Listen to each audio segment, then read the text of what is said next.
CPM-നും പിണറായി സർക്കാരിനും തലവേദനയാകുന്നു കരുവന്നൂർ ബാങ്ക് തട്ടിപ്പ് കേസ്. മുൻമന്ത്രി AC മൊയ്തീനിലൂടെ CPM-ന്റെ മുൻനിര നേതാക്കളിലേക്ക് അന്വേഷണം വ്യാപിപ്പിച്ച ED ഇപ്പോഴിതാ രണ്ടാം പിണറായി സർക്കാരിനെയും മറ്റൊരു മന്ത്രിയെയും അന്വേഷണ പരിധിയിൽ ഉൾപ്പെടുത്തിയിരിക്കുന്നു. ക്ലീൻ ഇമേജുള്ള P രാജീവിലേക്കാണ് EDയുടെ അന്വേഷണം എത്തി നിൽക്കുന്നത്. കരുവന്നൂർ കേസിലേക്ക് P രാജീവിന്റെ പേരും കടന്നു വരുന്നത് CPM-നും പിണറായി സർക്കാരിനും വലിയ വെല്ലുവിളിയാണ് ഉയർത്തുന്നത്. P രാജീവിനെ പോലെ സർവ്വസമ്മതനായ ഒരു നേതാവിലേക്ക് EDയുടെ അന്വേഷണം എത്തുന്നത് CPM-ന് വലിയ തിരിച്ചടിയാണ്. അനധികൃത വായ്പയ്ക്ക് P രാജീവ് സമ്മർദ്ദം ചെലുത്തിയെന്ന് ED ഹൈക്കോടതിയിൽ സത്യവാങ്മൂലം നൽകിയിരിക്കുകയാണ്. CPM എറണാകുളം ജില്ലാ സെക്രട്ടറി ആയിരുന്നപ്പോഴാണ് P രാജീവ് നിയമവിരുദ്ധ വായ്പ അനുവദിക്കാൻ സമ്മർദ്ദം ചെലുത്തിയതെന്നാണ് EDയുടെ ആരോപണം. മന്ത്രി P രാജീവിനെതിരെ കരുവന്നൂർ ബാങ്ക് മുൻ സെക്രട്ടറി സുനിൽകുമാറാണ് മൊഴി നൽകിയത്. വിവിധ CPM ലോക്കൽ ഏരിയ കമ്മിറ്റികളുടെ പേരിൽ നിരവധി രഹസ്യ അക്കൗണ്ടുകളുണ്ട്. പാർട്ടി കെട്ടിട fund account, area conference souvenir account എന്നീ പേരുകളിൽ തട്ടിപ്പ് നടത്തി കോടികൾ രഹസ്യ അക്കൗണ്ടുകളിലൂടെ CPM നിക്ഷേപിച്ചുവെന്നും EDയുടെ സത്യവാങ്മൂലത്തിലുണ്ട്. ബാങ്ക് അക്കൗണ്ട് മരവിപ്പിച്ചുവെന്ന് ചൂണ്ടിക്കാട്ടി തട്ടിപ്പിന് പങ്കുള്ള അലി സാബറി നൽകിയ ഹർജിയിലാണ് EDയുടെ മറുപടി സത്യവാങ്മൂലം നൽകിയത്. രഹസ്യ അക്കൗണ്ടുകൾ വഴി 100 കോടിയിലധികം നിക്ഷേപം CPM സ്വന്തമാക്കിയെന്നും സത്യവാങ്മൂലത്തിലുണ്ട്. കരുവന്നൂർ ബാങ്കിലെ കോടികളുടെ തട്ടിപ്പിന് പിന്നിൽ CPM-ന് വലിയ പങ്കുണ്ടെന്നാണ് EDയുടെ സത്യവാങ്മൂലത്തിലുള്ളത്. CPM ലോക്കൽ ഏരിയ കമ്മിറ്റികളുടെ പേരിൽ നിരവധി അക്കൗണ്ടുകൾ കരുവന്നൂർ ബാങ്കിൽ ഉണ്ടായിരുന്നു. ബാങ്കിൽ നിന്നും അനധികൃത വായ്പകൾ അനുവദിക്കാനായി നേതാക്കൾ ഇടപെട്ടതായുള്ള മൊഴിയുണ്ടെന്നും EDയുടെ സത്യവാങ്മൂലത്തിലുണ്ട്. CPM എറണാകുളം ജില്ലാ സെക്രട്ടറി ആയിരിക്കെ P രാജീവും തൃശൂർ ജില്ലാ സെക്രട്ടറി ആയിരിക്കെ AC മൊയ്തീനും പണം അനുവദിക്കാൻ സമ്മർദ്ദം ചെലുത്തിയെന്നാണ് സുനിൽകുമാർ മൊഴി നൽകിയത്. ഈ മൊഴിയുടെ വിശദാംശങ്ങൾ ഉൾപ്പെടെ ED നൽകിയ സത്യവാങ്മൂലത്തിലുണ്ട്.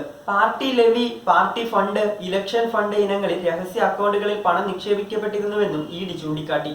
ഈ അക്കൗണ്ടുകളിലെ പണം പ്രാദേശിക പാർട്ടി പരിപാടികൾക്കാണ് ഉപയോഗിച്ചിരുന്നത്. രഹസ്യ അക്കൗണ്ടുകളിലെ നിക്ഷേപവും സ്വത്തും ഓഡിറ്റിന് വിധേയമാക്കിയിട്ടില്ലെന്നും തെരഞ്ഞെടുപ്പ് കമ്മീഷന്റെ നിർദ്ദേശങ്ങൾ CPM ലംഘിച്ചുവെന്നും സത്യവാങ്മൂലത്തിൽ പറയുന്നു. 17 CPM ഏരിയ കമ്മിറ്റികളുടേതായി 25 രഹസ്യ അക്കൗണ്ടുകളാണുള്ളത്. കഴിഞ്ഞ 10 വർഷത്തിനിടെ ഈ രഹസ്യ അക്കൗണ്ടുകൾ വഴിയുള്ള നിക്ഷേപം 100 കോടിയിലധികമാണെന്നും സത്യവാങ്മൂലത്തിൽ ചൂണ്ടിക്കാട്ടുന്നു.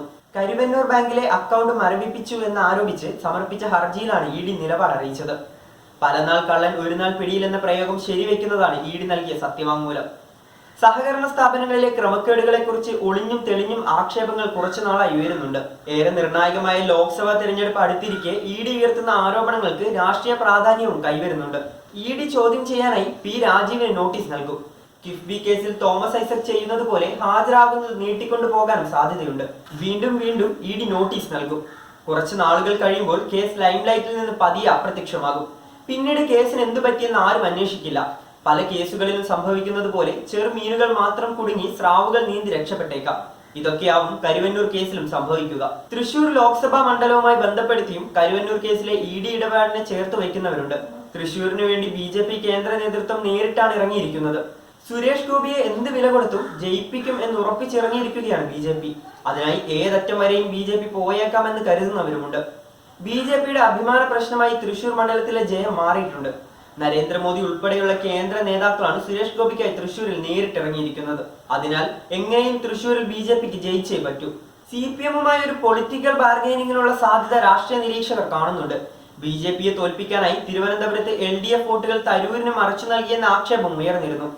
അതുപോലെ തൃശൂരിലും രാഷ്ട്രീയ വിലപേശൽ ഉണ്ടാവുകയും CPM വോട്ടുകൾ BJPക്ക് ചോരാൻ സാധ്യതയുണ്ടെന്നും വിലയിരുത്തലുണ്ട്. തൃശൂരിൽ CPI സ്ഥാനാർത്ഥിയാവും മത്സരിക്കുക. രാഷ്ട്രീയ വിലപേശലിന്റെ ഭാഗമായി CPIയെ തൃശൂരിൽ ബലിയാടാക്കുമോ എന്ന ചോദ്യമാണ് ഉയരുന്നത്. മുഖ്യമന്ത്രിയുടെ മകൾ ഉൾപ്പെട്ട എക്സാലോജിക് കേസ് മറ്റൊരു വാളായി മുഖ്യമന്ത്രിക്കും CPM-ന് മുകളിൽ തൂങ്ങിയാടുന്നുണ്ട്. അതിനൊപ്പമാണ് മന്ത്രിസഭയിലെ തന്നെ ഏറ്റവും പ്രധാനിയായ P രാജീവ് EDയുടെ വലയിൽ വീഴുന്നത്. പുതിയ സംഭവ വികാസങ്ങളെ CPM എങ്ങനെ പ്രതിരോധിക്കുമെന്നാണ് രാഷ്ട്രീയ കേരളം നിരീക്ഷിക്കുന്നത്. അതിനിടെ നരേന്ദ്രമോദി വീണ്ടും കേരളത്തിലെത്തുകയാണ്. അടുത്തടുത്ത് രണ്ടാമത്തെ കേരള സന്ദർശനമാണിത്. അധികാരം ഉപയോഗിച്ചും അല്ലാതെയും CPM-നെയും LDF സർക്കാരിനെയും വളഞ്ഞിട്ട് ആക്രമിക്കാനുള്ള സാധ്യതയും കാണുന്നുണ്ട്. അതിനാൽ ഏറെ ശ്രദ്ധയോടെയാകും CPM പാർട്ടിയുടെ ഇനിയുള്ള നീക്കങ്ങൾ.